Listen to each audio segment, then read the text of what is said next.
नमस्कार छात्राएं, आज हम देखते हैं काव्य सूरदास के पद, हिंदी कक्षा 9। सूरदास के पद जिसके रचयिता हैं सूरदास जी, उनके बारे में आप थोड़ा बहुत जानते हैं। महाकवि सूरदास भगवान श्री कृष्ण के अनन्य भक्त थे। उनका जन्म सन 1478 में दिल्ली के पास सिही नामक गांव में हुआ था। कई लोगों का मानना था कि इनका जन्म मथुरा के पास रेणुका क्षेत्र में हुआ था। इनका जन्मांध होना भी विवादास्पद है, क्योंकि बाल श्री कृष्ण का वर्णन इतना सुंदर किया था कि प्रत्यक्ष रूप में वर्णन करना भी असंभव था। इसीलिए इनका जन्मांध होना विवादास्पद लगता है। उनके गुरु का नाम है वल्लभाचार्य।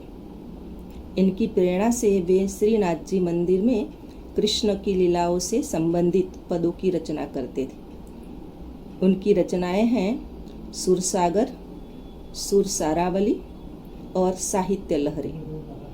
सुरसागर एक गीति काव्य है जिसमें श्री कृष्ण की बाल लीलाओं का सुंदर वर्णन किया है।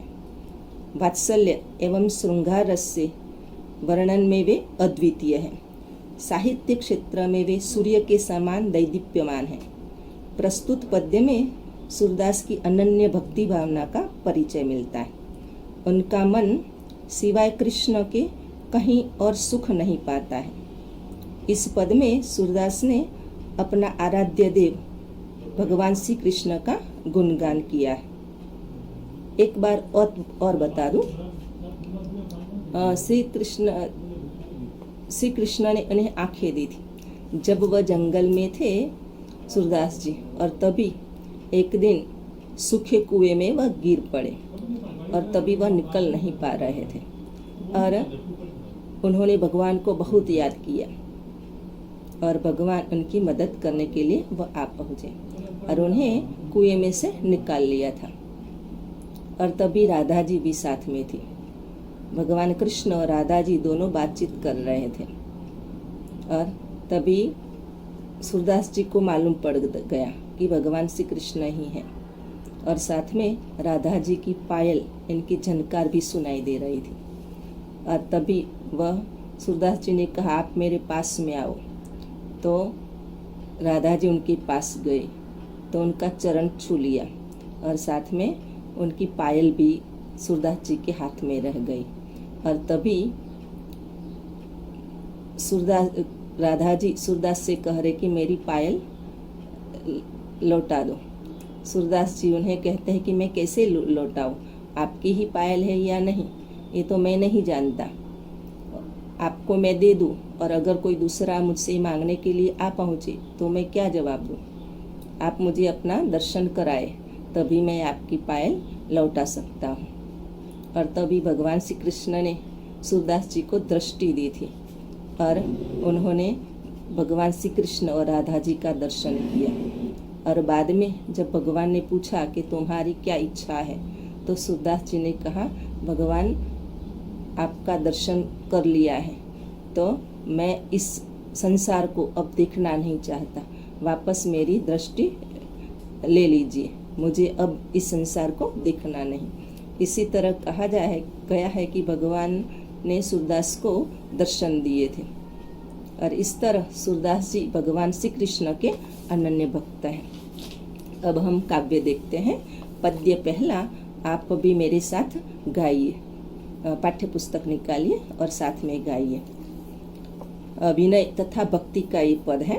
पहला पद, मेरा मन अनत कहाँ सुख पावे, मेरा मन अनत कहाँ सुख पावे, जैसे उड़ी जहाज को पंछी फेरी जहाज पर आवे, मेरो मन अनत कहाँ सुख पावे, कमल नयन को छाड़ी महात्म, कमल नयन को छाड़ी महात्म, और देव को ध्यावे मेरो मन, अनंत कहा सुख पावे। परम गंगा को छाड़ी पियासो, परम गंगा को छाड़ी पियासो। दुर्मति को पखनावै मेरो मन, अनंत कहा सुख पावै। जीहि मधुकर अम्बुज रस चाख्यो, जीहि मधुकर अम्बुज रस चाख्यो। क्यों करिल फल भावै मेरो मन, अनंत कहा सुख पावै। सूरदास प्रभु कामधेनु त्यजी, सूरदास प्रभु कामधेनु त्यजी। छेरी कौन दुहावे मेरो मन, अनंत कहा सुख पावे। मेरो मन अनंत कहा सुख पावे। अब हम देखते हैं काव्य,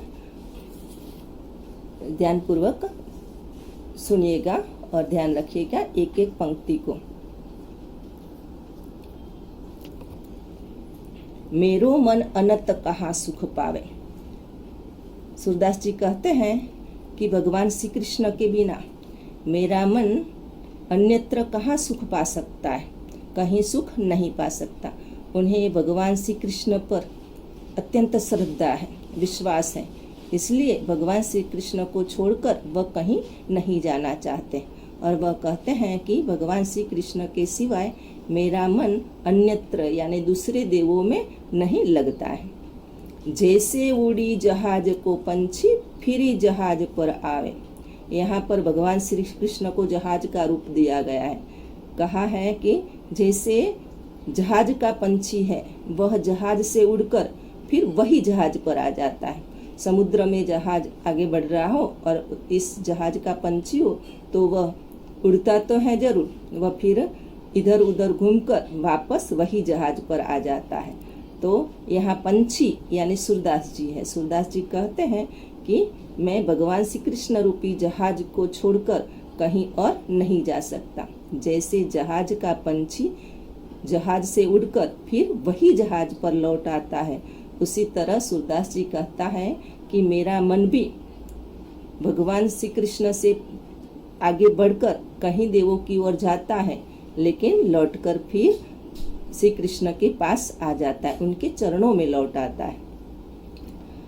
कमल नयन को छाड़ी महात्म और देव को ध्यावे। कमल नयन यानी भगवान श्री कृष्ण, महात्म का अर्थ है महिमा, छाड़ी यानी छोड़कर। कमल नयन श्री कृष्ण की महिमा को छोड़कर, उनकी महत्ता को छोड़कर।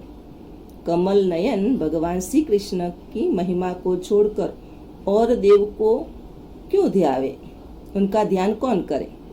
भगवान श्री कृष्ण जो सामने हो, उन पर विश्वास हो, उन पर भरोसा हो, तो उन्हें छोड़कर, उनकी महिमा को छोड़कर लोग दूसरे देव की ओर ध्यान कैसे जाए, उनका ध्यान कौन करे। ध्यान कोई नहीं कर सकता।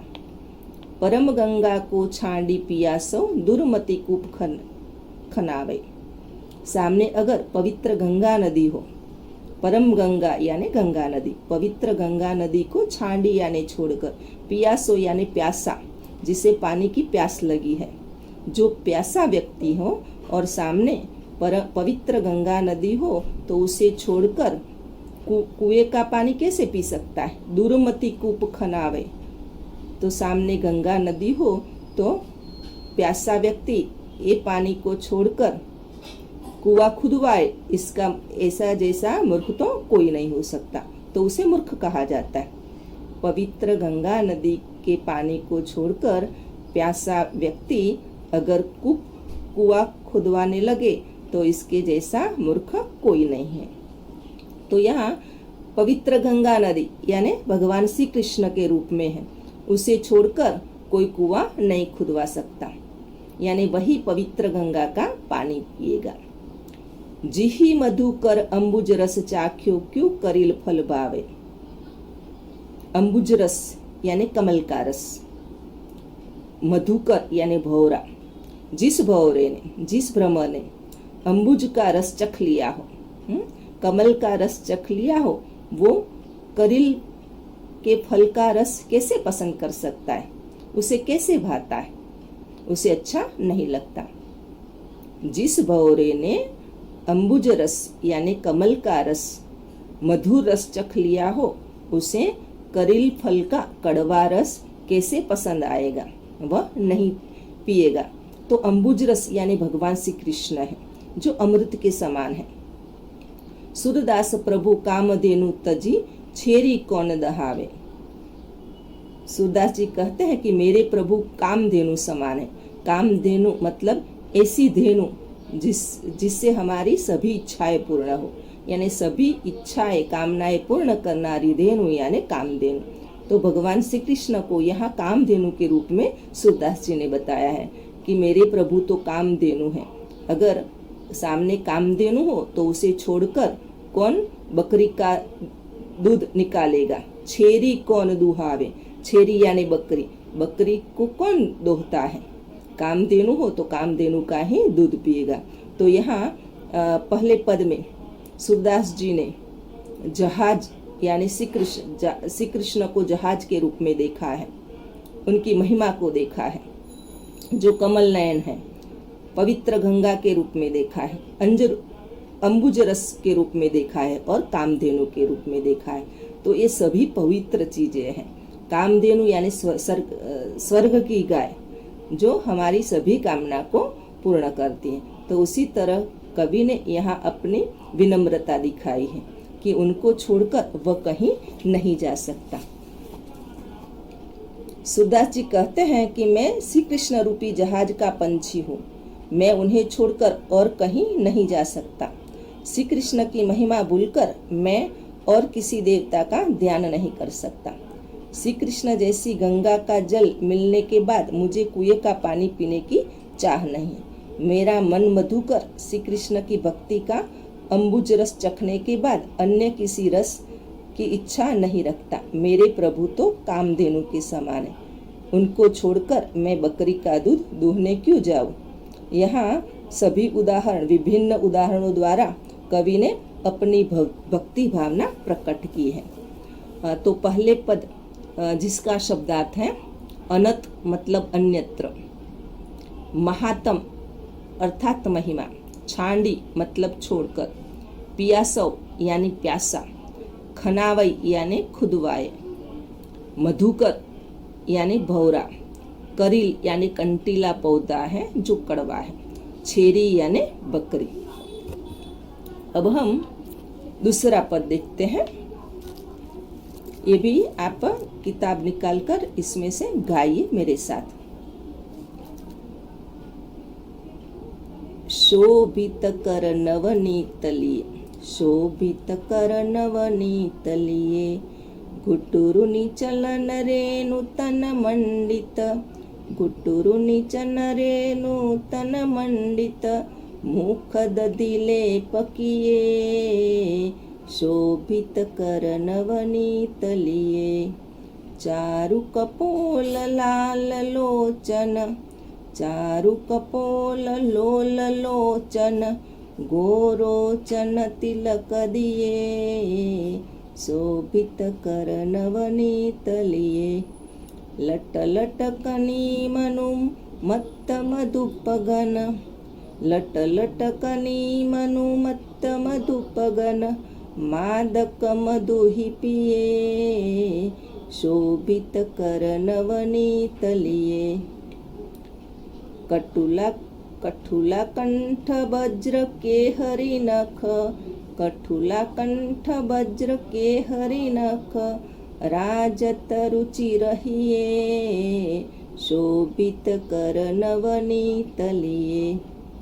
धन्य सुर एको पल एहि सुख, धन्य सुर एको पल एहि सुख, कासत कल्प जिए, शोभित कर नवनीत लिए।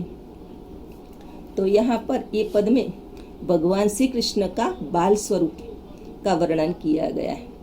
सूरदास जी को भगवान श्री कृष्ण का बाल रूप अत्यंत मनमोहक लगता है अत्यंत सुंदर लगता है। इसी कारण वह कह रहे हैं, शोभित कर नवनीत लिए। कर यानी हाथ, नवनीत मतलब मक्खन, शोभित यानी सुंदर लग रहा है। भगवान श्री कृष्ण का बाल स्वरूप है, तो भगवान श्री कृष्ण अपने हाथ में मक्खन लिए हुए बड़े सुंदर दिख रहे हैं, मनमोहक लग रहे। भगवान श्री कृष्ण जो उनका बाल स्वरूप है, बाल स्वरूप में अपने हाथ में मक्खन लिए हुए बड़े सुंदर दिख रहे हैं। गुटुरुनी चलन रेणु तन मंडित। गुटुरुनी चलन यानी घुटनों के बल चलते हुए, जैसे सभी बच्चे घुटनों के बचपन में घुटनों के बल चलते हैं, उसी तरह भगवान श्री कृष्ण भी घुटनों के बल चल रहे। तो ऐसे श्री कृष्ण बड़े सुंदर दिख रहे। गुटुरुनी चलन, घुटनों के बल चलते हुए। रेणु तन मंडित, रेणु यानी धूल, तन यानी शरीर, मंडित यानी सुशोभित या सुंदर। तो घुटनों के बल चलने के कारण उनका शरीर है वह शरीर पर धूल लगी है, तो ऐसे श्री कृष्ण बड़े सुंदर दिख रहे। घुटनों के बल चलते हुए जिनका शरीर धूल से सना हुआ है, तो धूल वाला शरीर बड़ा सुंदर दिख रहा है। मुख दधी लेप किए, दधी यानी दही, मुख में दही लगा हुआ है। मुख दधी लेप किए, लेप नहीं किया लेकिन वह उन्होंने दही खाया हुआ है, इसलिए मुंह में दही का लेप लगा हुआ है, दही है।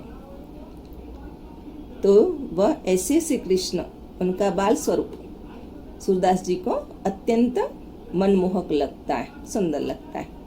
चारु कपोल लोल लोचन गोरोचन तिलक दिए।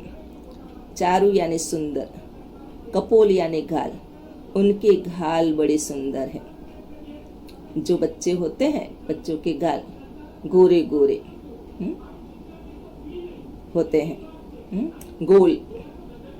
तो ऐसे श्री कृष्ण बड़े सुंदर दिखते हैं, उनके गाल बड़े सुंदर हैं। लोल लोचन, लोचन यानी नेत्र, नेत्र कैसे है? लोल है यानी चंचल है, बच्चे इधर उधर देखते रहते हैं, उसी तरह भगवान श्री कृष्ण भी इधर उधर देखते हैं, तो उनकी आंखों में चंचलता नजर आती है, तो उनके लोचन हैं बड़े चंचल हैं।